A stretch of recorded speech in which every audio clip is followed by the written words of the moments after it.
So guys, आज मैं आप लोगों के साथ शेयर करने वाली हूँ पर्पल अनबॉक्सिंग। मैंने पर्पल से कुछ प्रोडक्ट ऑर्डर करे हैं और मुझे इसमें कुछ फ्री गिफ्ट भी रिसीव हुए हैं। तो चलिए जल्दी से इसको अनबॉक्स करते हुए देखते हैं मैंने क्या क्या ऑर्डर किया है और मुझे कौन कौन से जो है फ्री गिफ्ट इसके अंदर रिसीव हुए हैं।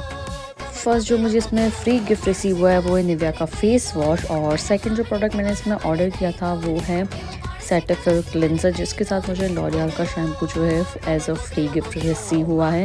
नेक्स्ट जो है मैंने काजल ऑर्डर किए थे एंड बाय बेस से ब्लैक एंड ब्लू शेड में, और नेक्स्ट जो प्रोडक्ट मैंने ऑर्डर किया था वो था निविया का रोल ऑन। तो आज मैंने यही प्रोडक्ट ऑर्डर किए।